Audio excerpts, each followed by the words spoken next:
عیسائی کرسچن یہ حسن دیکھتے ہیں، خوبصورتی دیکھتے ہیں، مگر امت محمدیہ کے لوگ نکاح میں تقوی اور دینداری کو دیکھتے ہیں۔ اس جملے نے اور اس باغ کے مالک کو متاثر کیا کہ یہ شخص ایسی باتیں بول رہا ہے، فوری کر گیا، اپنی بیوی سے مشورہ کیا۔ اگر میں اپنی بیوی سے آج مشورہ کروں، ایک مولوی صاحب کو میں نے مسجد میں دیکھا ہے، بہت دیندار ہے، میں نے دیکھا اس کو ظہر کے بعد دیکھا 1 گھنٹہ درود پڑھتا، مسجد کے بعد دیکھا 1 گھنٹہ تسبیح پڑھتا، میں چاہتا ہوں میری بیٹی کا اب اس سے کر دو، بڑا نیک دیندار ہے۔ میری بیٹی بولے گی ہاں نماز پڑھتا ہے، تسبیح کرتا ہے، روٹی کہاں سے لائے گا، بیٹی بیمار پڑے گی علاج کہاں سے کرائے گا، بچہ پیدا ہونے میں آج 50,000 روپے تھیلا میں رکھنا پڑے گا، چونکہ بغیر آپریشن کے بچہ ہوتا نہیں ہے، یہ 50,000 کہاں سے آئے گا، یا اسی قدر باتیں سنا دیں گی کہ پڑھا لکھا آدمی کا دماغ بھی گھوم جائے گا۔ ایک لڑکا، ایک داماد میرا حافظ عالم فاضل ہے، وہ دبئی میں رہتا ہے، ہاں وہ 3 لاکھ مہینہ کماتا ہے، اس سے تو مسجد شوق انہوں نے شادی کروا دی، پرمیشن دے دیا، ہاں ہاں۔ ایک دوسرا داماد ہے وہ عالم نوما ہے، بزنس کرتا، ہاں۔ ایک حافظ قرآن ہے، مسجد میں پڑھاتا ہے۔ ابھی 1 سال سے بیوی کو میں تیار کر رہا ہوں، تیاری نہیں ہو پا رہی ہے، وہ کہاں سے لائے گا، کہاں سے لائے گا۔ میں نے کہا ارے وہ نہیں لائے گا، ابھی ہے نا ہمارے پاس، ہم خدمت کریں گے، دیں گے جب تک زندہ ہے، بیٹی کو داماد کو سب کو دیں گے۔ حافظ قرآن ہے، صوم و صلات کا پابند ہے، داڑھی ہے، وہ داماد بھی تو داڑھی والا نمازی حافظ عالم ہے، وہ داماد بھی تو داڑھی والا ہے، اور ان کے پاس پیسہ ہے، جب بھی آتا ہے تو 10 پرکار کی مٹھائی لے کے آتا ہے، بیمار پڑا 1 پیسہ خرچہ ہونے نہیں دیتا ہے، دوسرے لے کے جاتا ہے، اس کا کیا کریں گے۔ 1 سال سے موڈ بنا رہا ہوں میں، مگر وہ بیچارہ وہ بھی لڑکے والا بھی پڑے ہوا ہے، 1 سال سے ٹیشن نہیں کرنا ہے، اس کو لگانا، اس کو لگانا، اس کو لگانا۔ میں سوچتا ہوں کہ گھر کا ماحول نہیں بگڑے، میں شوہر ہوں، میں فیصلہ لینا ہے، مجھ کو کرنا ہے، کیا کرے گی وہ، لیکن نہیں، میں چاہتا ہوں کہ رضامندی سے ہو، چونکہ بیٹی زیادہ ماں سے اٹیچ رہتی ہے، اگر ماں ناراض رہی تو پھر بیٹی کی ساری خوشی بیکار ہو جائے گی۔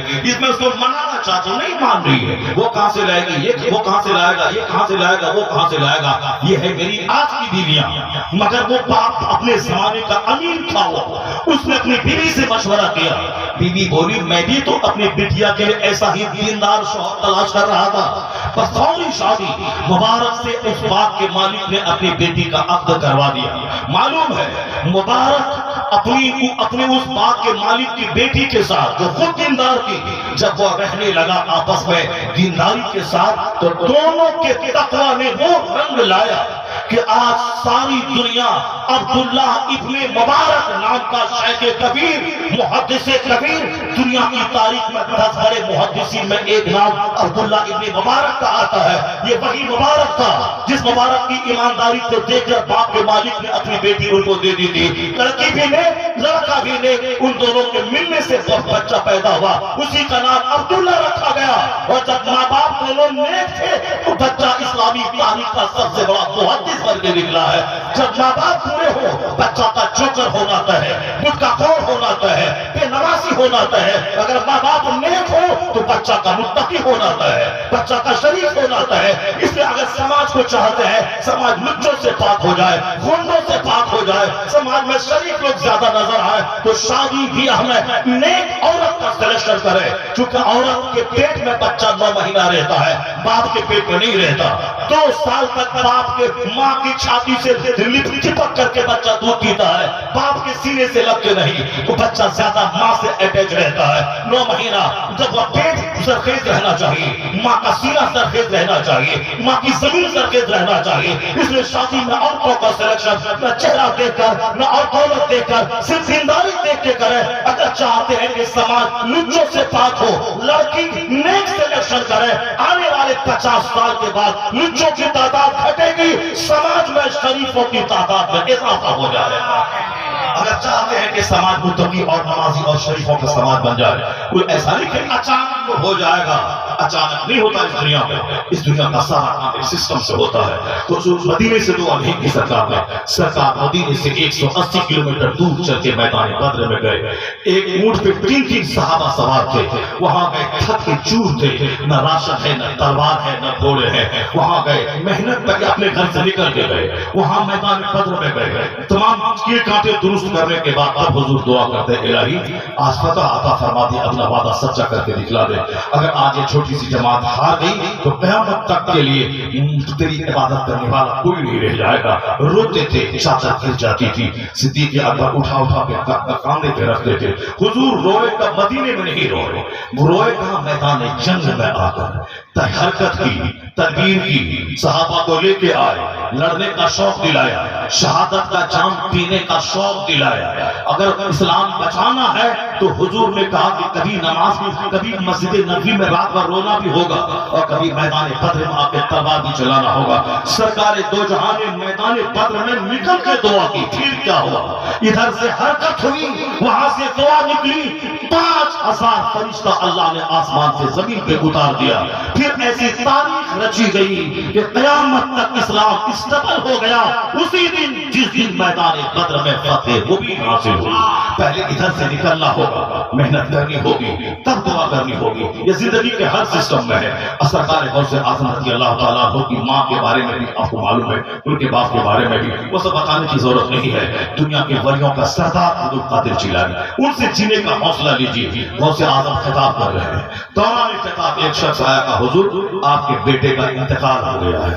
جو بات میں کہنے جا رہا ہوں, جس کے لیے جو سماجی ضرورت ہماری ہے, جس کے لیے آج ہم لوگ بال بچوں سے اتنا اٹیچ ہو چکے ہیں, اگر کوئی بولے کہ بچہ مر گیا تو وہ باپ خود مر جائے گا. کوئی بولے کہ آپ کی بیٹی مر گئی, اتنی محبت لوگ کر رہے ہیں اللہ رسول سے زیادہ اولاد سے. بیٹی مر گئی تو ماں خود مر جاتی ہے. ابھی 3 سال پہلے ہمارے علاقے میں ایک بوڑھی عورت کو بولا گیا تمہاری جوان بیٹی جو تھی وہ ماں والی وہ مر گئی. وہ اتنا صدمہ دیا کہ اسی وقت وہ بھی مر گئی. وہ صدمے سے چور ہو گئی, مر گئی. وہ بالکل ہمارے گاؤں کی کہانی ہے. وہ ہمارے گاؤں میں اس کی بیٹی مری, اس کی خبر دوسرے گاؤں میں گئی 25 کلومیٹر دور, وہاں خبر پہنچی کہ بیٹی مری, وہ خود مر گئی. اس قدر لوگ اولاد سے اٹیچ ہے. اولاد اس قدر شدید محبت کی چیز نہیں ہے. حضور نے کیا کہا, نہیں مومن بنے گا جب تک کہ میری محبت اولاد سے زیادہ, والدین سے زیادہ, اپنی جان سے زیادہ نہ ہو جائے, مومن کامل نہیں بنے گا. سرکار غوث اعظم بھی آدمی تھے, انسان تھے. ان کے باپ کا نام موسیٰ علیہ جنگی دوست تھا. ان کی ماں ام الخیر فاطمہ تھی. وہ صحابی نہیں تھے, وہ ولی کامل تھے, ولیوں کے سردار تھے, ولی تھے. ان کے بھی باپ ہیں, ان کی بھی ماں ہے, ان کا بھی سماج ہے. لوگ اس طرح کی باتیں کرتے ہیں کہ جیسے کہ وہ آسمان سے ٹپک کے نیچے آ گئے. اس طرح کی کہانی بیان کرتے کہ عقل میں سما نہ سکے. ابھی جمعہ کے دن پنڈوا شریف میں گیا تھا, میں اندر گھسنے سے پہلے امام صاحب بول رہے تھے, کیا بولتے, چاند کا ثبوت مل گیا. غوث اعظم ایک رمضان کو پیدا ہوئے, چاند کا ثبوت مل گیا, چاند کی گواہی مل گئی, چاند کی گواہی مل گئی, چاند کی گواہی مل گئی, چاند کا ثبوت مل گیا. کیا مطلب ہوا؟ وہ رمضان کی پہلی تاریخ کو پیدا ہوا, ثبوت مل گیا کہ آج رمضان ہے. کچھ نہیں, مطلب کہنے کا کچھ نہیں ہے. ثبوت مل گیا, گواہی مل گئی. آپ لوگ بھی سنے ہوں گے, یہ گواہی مل گئی, ثبوت مل گیا. روزہ رکھا, آج پیدا ہوا, آج ہی روزہ رکھا, ثبوت مل گیا. کیا مطلب؟ غوث اعظم کا خاندان شریف تھا, سیدوں کا خاندان تھا.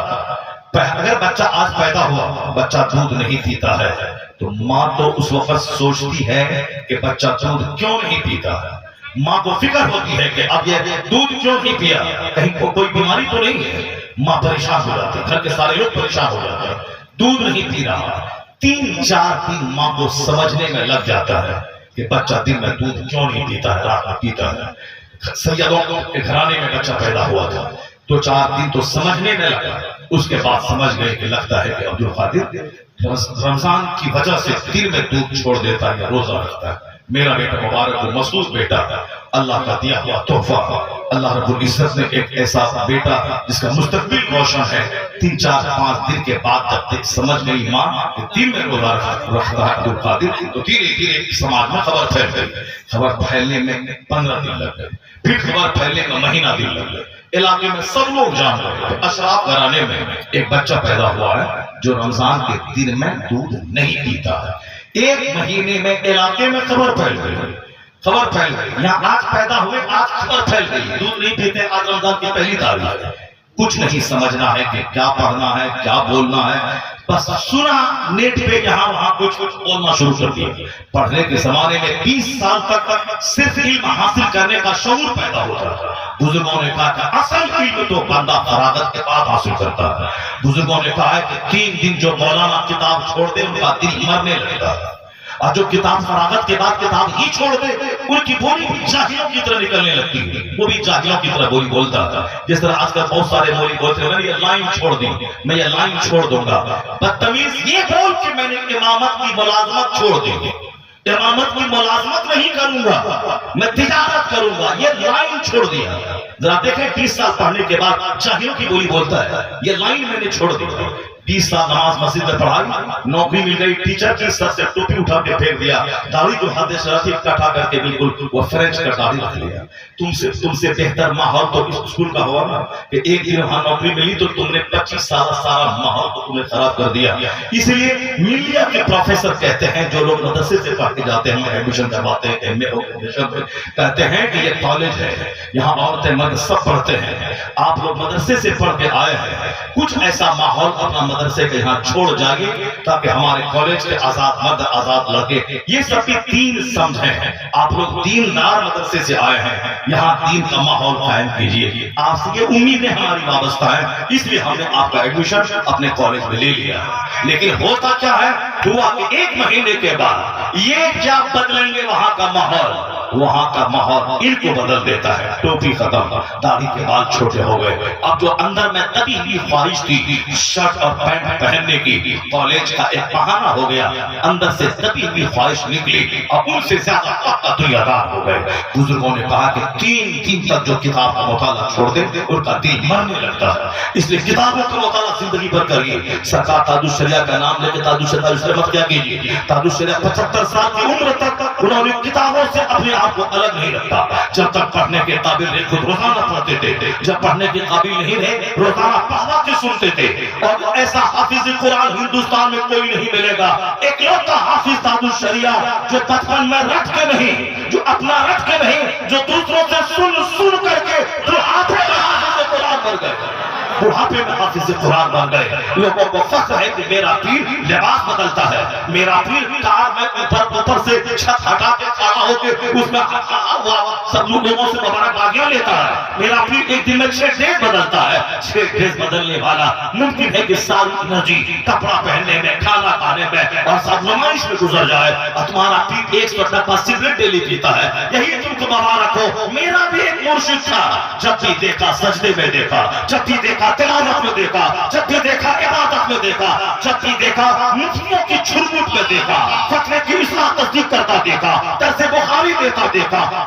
امریکہ رہے، ہندوستان کے دیہات میں رہے، جب بھی دیکھا دیکھنے کے بعد خدا یاد آ گیا. عبادت میں، تلاوت میں، ذکر و درود میں. وہ کون تھا اس دور پر جو جنید بغدادی کی یاد تازہ کر گیا؟ کون تھا اس دور پر نائب غوث آدم جو غوث اعظم کی یاد تازہ کر گیا؟ پیر وہ ہے جسے دیکھو تو خدا یاد آ جائے. وہی پیر تھا اس صدی کا جسے دنیا اختر رضا کا اظہری تاج الشریعہ کے نام سے. جب بھی دیکھا علماء کی جھرمٹ میں دیکھا، جب بھی دیکھا کتاب کا مطالعہ کرتا دیکھا، جب بھی دیکھا فاس کرتا دیکھا، جب بھی دیکھا درس بخاری کرتا دیکھا، یعنی دین کی خدمت بھی کرتا دیکھا.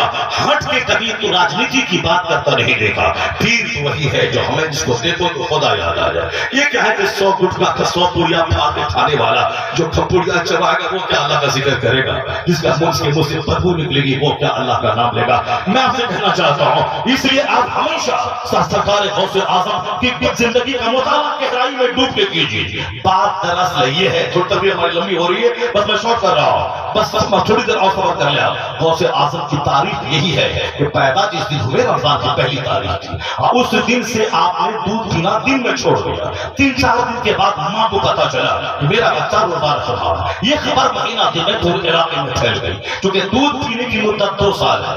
اگلے سال چونکہ یہ خبر پھیل چکی تھی علاقے میں کہ سجدوں کے گھر میں ایک بچہ پیدا ہوا ہے جو دن میں دودھ نہیں پیا روزہ رکھتا ہے، یہ خبر پھیل گئی. اگلے سال جب چاند کا مسئلہ کھڑا ہوا کہ آج 30 رمضان ہے یا آج 30 ہے یا رمضان کی پہلی تاریخ ہے، چاند کا ثبوت نہیں ملا چونکہ فضا ابر آلود رہے تو اس کے لیے شرعی ثبوت چاہیے. تو لوگ مشکوک ہو گئے آج پہلی تاریخ ہے کہ آج 30 تاریخ ہے، کیا ہے رمضان کی پہلی تاریخ ہے کہ شعبان کی 30 تاریخ ہے؟ لوگ شک میں پڑ گئے. لیکن چونکہ لیکن یہ بات علاقے میں مشہور ہو چکی تھی. سیدوں کے گھر میں ایک بچہ پچھلے رمضان میں دن بھر روزہ رکھا تھا, دودھ نہیں پیا تھا. کہا ذرا چلو چل کے پوچھتے ہیں کیا حال ہے. جب لوگ آئے اندر سے خبر آئی کہ ایسا لگتا ہے کہ آج رمضان کی پہلی تاریخ ہے, کیونکہ عبد القادر نے صبح سے دودھ پینا چھوڑ دیا, صبح سے دودھ پینا چھوڑ دیا. ایسا بھی نہیں کہ اتنا عبد القادر نے دودھ پینا چھوڑ دیا ہے تو امام صاحب اعلان کر دے کہ ہاں ہاں چاند ہو گیا ہے, اب رمضان کی پہلی تاریخ ہے, سب لوگ روزہ رکھ لیجیے. ایسا نہیں ہے, ایسا شرعی ثبوت یہ نہیں ہے. شرعی ثبوت کے بغیر اس کرامت کو دلیل بنا کے اعلان کوئی نہیں کر سکتا ہے. کہ کرامت اپنی جگہ ہے, شرعی ثبوت اپنی جگہ ہے, مگر یہ تو لوگ کنفرم ہو گئے کہ آج رمضان کی پہلی تاریخ ہے, اور اعلان بغیر شرعی ثبوت کے نہیں ہوگا. اسی کشمکش میں تھے کہ شرعی ثبوت بھی مل گیا, علاقے میں خبر ہوگی آج رمضان کی پہلی تاریخ ہے. مطلب یہ ہے سمجھ میں آنے والی بات. اور یہ آج پیدا ہوئے, آج روزہ رکھا, آج خبر مل گیا, سبق مل گیا, چاند ہو گیا, چاند ہو گیا, چاند کا ثبوت مل گیا, بغیر سر پہ کی بات. سرکار غوث اعظم کی زندگی ہمارے لیے مینار نور روشنی ہے. انہوں نے دین سمجھایا ہے, دین کو زندہ کیا ہے. ان کا نام ہے عبد القادر, لیکن لوگ محی الدین کہتے ہیں, دین کا زندہ کرنے والا. انہوں نے 25 سال تک علم حاصل کیا ہے, 25 سال تک دریاؤں صحراؤں کے کنارے درخت کے پتوں کو کھا کر معرفت کا نور حاصل کیا.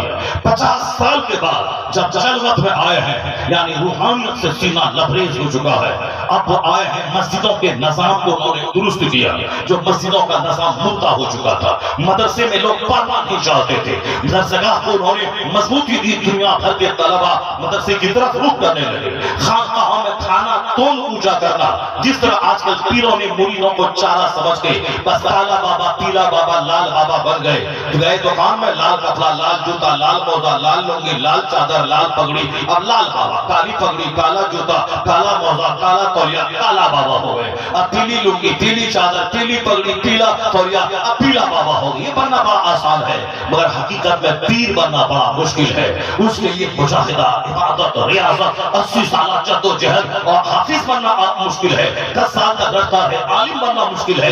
20 سال تک مطالعہ کرتا ہے, یہ ساری زندگی پڑھتا رہے. وہ یہ مشکل کام کون کرے گا؟ بابا بننا آسان ہے, دکان گئے 10,000 روپے کا کپڑا خریدا, کالا بابا, پیلا بابا, لال بابا. جب لال بابا, دنیا میں جاہلوں کی کمی نہیں ہے, تو ایجنٹ کو بحال کرتا ہے. یہ پیلا بابا دعا دیا تھا, مجھ کو بیٹا ہو گیا, پیلا بابا میرے گھر میں آ گئے تھے, میری دکان چلنے لگی. جہاں شہرت ہو گئی, اب پیلا بابا, لال بابا ہوتا ہے کہ نہیں ہوتا ہے, جاہلوں کی بھیڑ لگنے لگی. لوگ تو بھیڑ کی طرح ہے, یہ بھولی بھالی بھیڑیں ہیں, چپر چاپ ہو گیا, لوگ آنے لگے. اب اس کی مذمت ہوتے ہوتے لگ جائیں گے 5 سال میں کما کے گھر بنا لیا, گاڑی خرید لی. یہ ہے پیلا بابا, کالا بابا, جو جھوٹ بول کر تیرے گھر میں کالا جادو ہے, 5 آدمی کو مار دے گا, ساری تیری بنیاد خراب ہو جائے گی, تیرے خاندان کو اجاڑ دیا جائے گا. اگر تو چاہتا ہے کہ بچ جائے تو بس 25,000 روپے دینا ہوگا, کالا جادو میں ختم کر دوں گا. جو 25 پیسہ جلسے میں نہیں دیا, وہ قرضہ لے کے 25,000 جھوٹے کالا بابا کو دیتا ہے. وہ کالا بابا بولتا, ہاں تیرا جادو ختم ہو گیا, اب تم لوگ زندہ ہو, اب تم لوگ مرو گے نہیں, اب تم لوگ زندہ رہو. یہ جھوٹ کا کاروبار چل رہا ہے. یہ کالا بابا, پیلا بابا. اصل پیر وہ ہے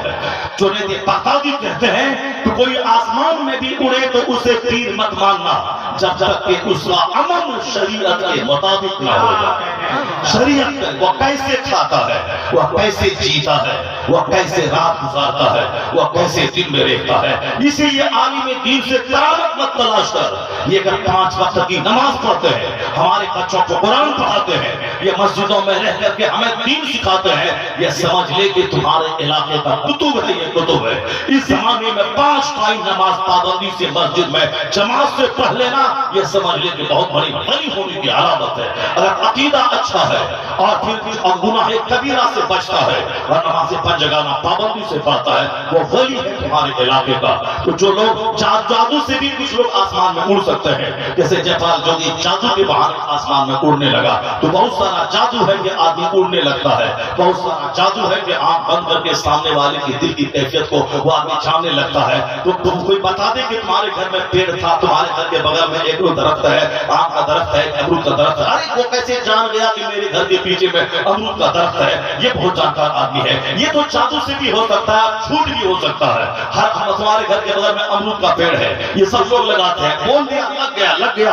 ارے یہ کیسے جان گیا امرود کا پیڑ ہے. اب بس ایک بار جھوٹ بول دیا, سامنے والا پھنس گیا, لیا 10,000 روپے, کام بن گیا. اس میں پیسہ اپنا اچھے کام میں خرچہ کیا کر, اچھے کام میں لگا تاکہ نہ داروغہ لوٹے، نہ کوئی عامل لوٹے، نہ کوئی بے ایمان لوٹے۔ اپنا پیسہ صحیح راہ میں خرچہ کر، اللہ برکتیں دے گا۔ ان چوروں سے پیسے کو بچائے گا، ان ڈکیتوں سے بچائے گا، ان الوؤں سے بچائے گا۔ اور جو مسجد مدرسہ میں پیسہ خرچ نہیں کرے گا، اس کا پیسہ یہ پورا عامل لوٹے گا، یہ داروغہ لوٹے گا، یہ ڈاکٹر لوٹے گا۔ حضور کہتے ہیں داؤ مرضاکم بالصدقہ، اپنے مریضوں کا علاج صدقہ کر کے کیا کر، یعنی پہلے تو پیسہ تو غریب کو دے دے، پھر ڈاکٹر کے پاس جانا، جہاں 2 لاکھ خرچ ہونے والا ہوگا، یہ صدقے کی برکت سے 2 پیسے میں تیرے بیمار کو شفا مل جائے۔ نعرہ تکبیر، نعرہ رسالت، تاجدار اولیاء کانفرنس۔ اس لیے اپنا پیسہ نیک کام میں خرچ کیجیے، اپنا دسترخوان نیک لوگوں کے لیے بچھائیے۔ اگر روٹی آپ کا کوئی نیک آدمی کھایا، امام مؤذن کھایا، تو مؤذن اذان دے گا، اذان دینے میں طاقت لگتی ہے، آپ کی روٹی کی طاقت اذان میں شامل ہوگی، آپ کو بھی اس میں ثواب مل جائے گا۔ اگر مولانا کو آپ نے روٹی کھلایا، مولانا 5 گھنٹے بیٹھ کے بچوں کو پڑھایا، یا پھر وہ رات میں 10 رکعت نماز نفل پڑھا، تو آپ کی روٹی کی طاقت بدن میں رہے گی، تو طاقت آپ کی رہے گی، یہ نماز پڑھے گا، گویا آپ بھی اس نیکی میں شامل ہو گئے۔ ماشاءاللہ، اس لیے حضور نے فرمایا کہ لا یاکل طعامک الا التقی، تیرا کھانا صرف نیک آدمی کھائے، نیک آدمی کو کھلائیے، نیک راہوں میں خرچ کیجیے۔ اور سب سے بڑا کام آج کے اس جلسے میں ہو جائے، نعت بھی سننی ہے، کتاب بھی سن لیا، اور بھی کتاب سننا باقی ہے۔ تھوڑی دیر کے بعد میں تھوڑا سا ویرام لیتا ہوں 10 منٹ کا، اس کے بعد میں غوث اعظم کی زندگی میں وہ کہانی سناؤں گا کہ سرکار غوث پاک تقریر کر رہے ہیں، خبر ملی کہ بیٹا مر گیا، مجھ کو ابھی خبر ملی کہ بیٹا مر گیا تو میں یہی مر جاؤں گا۔ اتنی شدید محبت اولاد سے لوگ آج کل کر رہے ہیں، مگر وہ میرے غوث تھے، مجھ میں یہی فرق ہے۔ تقریر چالو ہے، کہا بیٹا مر گیا، انا للہ و انا الیہ راجعون، انا للہ و انا الیہ راجعون۔ پھر تقریر چالو ہے، پھر کچھ دیر کے بعد حضور جنازہ تیار ہے، نہلا دھلا کے کفن پہنا کے بیٹے کے جنازہ حاضر ہے۔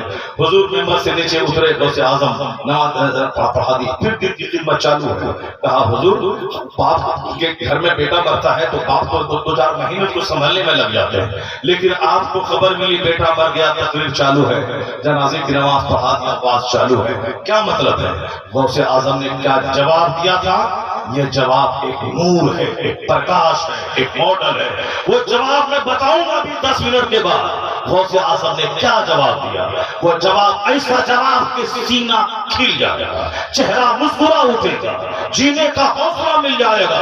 سب سے پہلے ابھی گاؤں کی مسجد کی تعمیر ہونے والی ہے، جس کے لیے اتنے بڑے بڑے شعراء کو بلایا گیا ہے تاکہ ان کے نام پہ مجمع ہو اور پھر ان لوگوں سے دین کا کام کروایا جائے اور مسجد کی تعمیر کا کام ہو جائے۔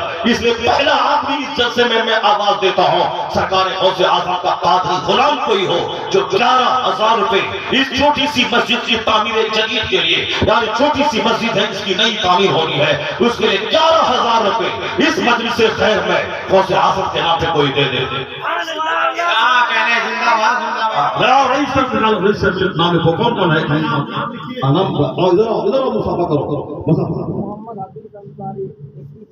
محمد حدیث انصاری 21,000 نعرہ تکبیر، نعرہ رسالت، اللہ سبحانہ۔ ان لوگوں نے یادگار جلسہ کروایا ہے اور ایک یادگار مسجد کی تعمیر ہونے والی ہے، یادگار مسجد کی تعمیر، جو مسجد کو لوگ دیکھیں گے تو ان سے نماز پڑھنے کا شوق پیدا ہو جائے گا۔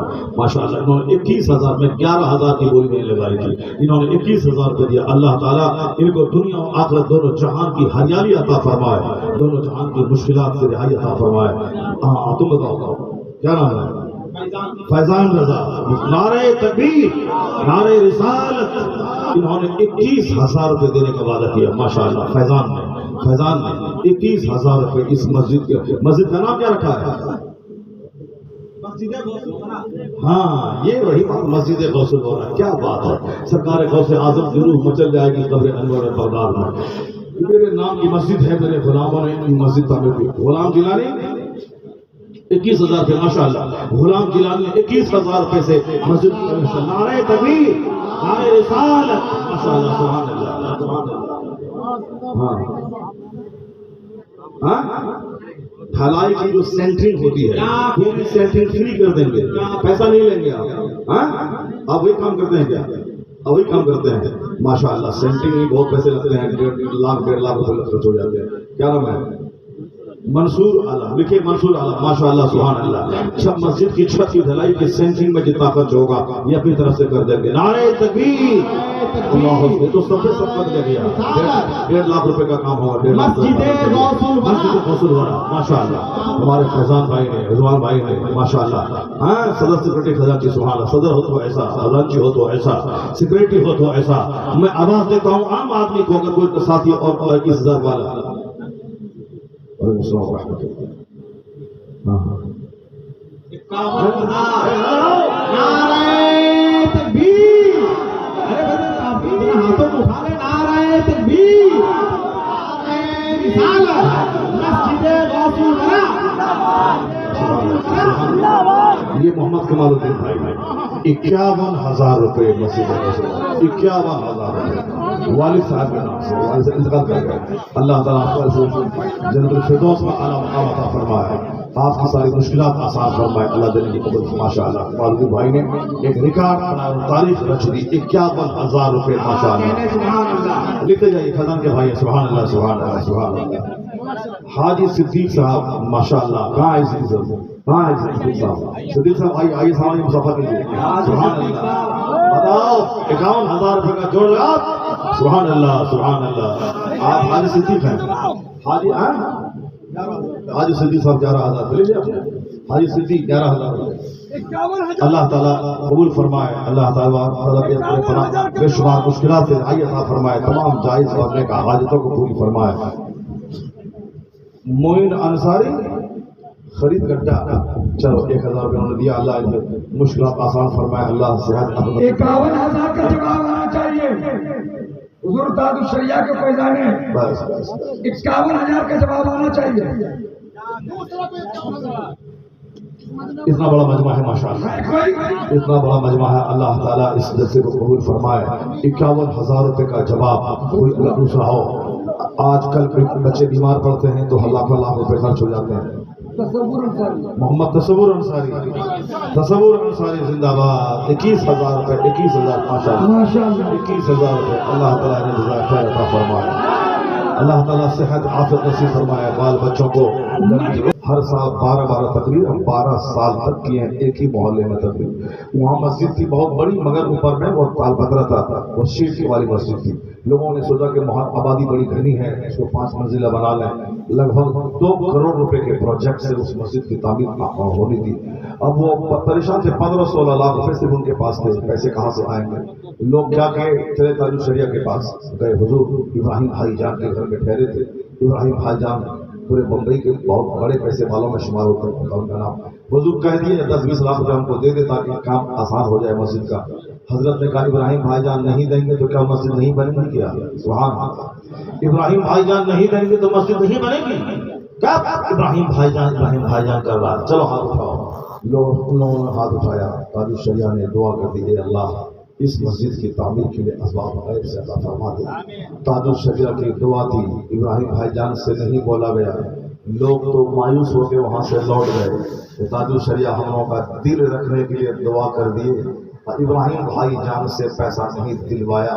لوگ اداس مایوس ہو کے لوٹ گئے. مگر اسٹیٹمنٹ ہے ان کا جو اس مدرسے کا مسجد کا سیکرٹری تھا عبد المجید بھائی، اس نے مجھ سے کہا اس وقت تو مایوس ہو کے لوٹ گئے. بعد میں جب پیسوں کی بارش ہونے لگی، کہاں سے غریب لوگ 10,000 20,000 1 لاکھ 2 لاکھ 4 لاکھ کروڑوں کی 5 منزلہ مسجد تعمیر ہو گئی. سمجھ نہیں پائے. ہم لوگ ابراہیم بھائی جان سے 10 لاکھ لے کے آ جاتے، تعمیر نہ ہو پاتی. تاج الشریعہ نے 10 کروڑ کا انتظام فرما دیا. اللہ اکبر. بزرگوں کی دعا سے کیا نہیں ہوتا ہے. کون جانے تاج الشریعہ کون تھا. باقرا رسید کٹوانا 35 سال پہلے کیا مطلب ہے. انہوں نے رسید کاٹ دیا، پیسہ لے لیا. اس کے بعد خیریت تو ہے وہاں. آج رات میری ایک بھینس چوری ہو گئی ہے، اسی کو تلاش کرنے کے لیے میں نکلا ہوں. یعنی جب مال چوری ہو جائے تب آدمی کو صدقات و خیرات کا خیال آتا ہے. صدقات و خیرات پہلے کریں تاکہ مال چوری ہی نہ ہو. صدقہ کریں تاکہ آفتوں مصیبتوں سے اللہ آپ کو بچا دے. 5,000 روپے آس پاس کے 10